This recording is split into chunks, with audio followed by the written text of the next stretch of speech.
بەرنامەی کۆمەڵە بۆ حاکمیەتی جەماوەری لە کوردستان. بەشی دووهەم، پێویستیەکانی هاتنەدی دەسەڵاتی خەڵک لە کوردستان. یەکەم، چینی کرێکار و زەحمەتکێشانی شارودێ هێزی سەرەکی پاڵنەری بزوتنەوەی شۆڕشگێڕانەی کوردستان پێک دێنێت. گەشەی بزوتنەوەی سۆسیالیستی چینی کرێکار و ڕێخستنی ڕێکخراوی جەماوەری و چینایەتی کرێکاران، ڕێکخراوبوونی بزوتنەوەی ژنان، بزوتنەوەی ناڕەزایەتی خەڵک لە دژی ڕژیم لە پێویستیەکانی پێشڕەوی و سەرکەوتنی ئەم بزوتنەوە و هاتنەدی دەسەڵاتی جەماوەری چەوساوە و ستەملێکراوی کوردستانە. دووهەم، مەرجی پێویستی پێشڕەوی بزوتنەوەی شۆڕشگێڕانە و هاتنەدی دەسەڵاتی خەڵک، دابڕانی جەماوەری کرێکار و زەحمەتکێشە لە ئێستراتێژ، ئاسۆ، ئامانجەکان و سیاسەتەکانی حیزبە بورژواییەکانی کوردستان و بەهێزکردنی ئستراتیژی سۆسیالیستی لە بەرامبەر ئستراتیژی ناسیۆنالیستی بە پانتایی کۆمەڵایەتیە.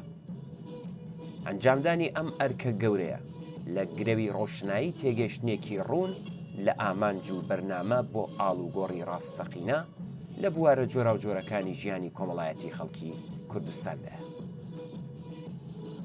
سێهەم، دابینبوونی ئیرادەی ئازادانەی خەڵکی کوردستان بەسەر چارەنووسی خۆیاندا بەرهەمی درێژەی خەباتێکی جەماوەری هەمەلایەنەی سیاسی، کۆمەڵایەتی و نیزامی لە دژی کۆماری ئیسلامیە. ئەم خەباتە لەگەڵ هەر هەنگاوێکی بەرەو پێشی خۆی خەڵک بە مەبەستی دامەزراندنی دەسەڵاتی داهاتووی خۆیان تەیار دەکات و سەرنجام بە تەوژمی هەمەلایەنە بۆ سەر تەواوێتی ڕژیمی کۆماری ئیسلامی لە کوردستان پێویستیەکانی سەرکەوتنی یەکجارەکی مسەوگەر دەکات. چوارم، بە داڕمان و لەبەریەک هەڵوەشانی هێز و ناوەندەکانی حکوومەتی ناوەندی و پاشەکشەی ئەوان کارتاو نابێت. سەرکەوتن لەم قۆناغەدا بە پێکهێنانی ئۆرگانەکانی دەسەڵاتدارێتی جەماوەری لە شار و دێ و ڕێکخستنی پێکهاتەیەکی دەسەڵاتی شۆڕایی لە کوردستان گەشە دەکات. پێنجەم، تەزمینی بەردەوامی سەرکەوتن لە گرەوی تێکشکاندنی یەکجارەکی دەسەڵاتی دەوڵەتی مەرکەزی و پێشڕەوی بزوتنەوەی کرێکاری لە ئاستی سەرتاسەریدایە.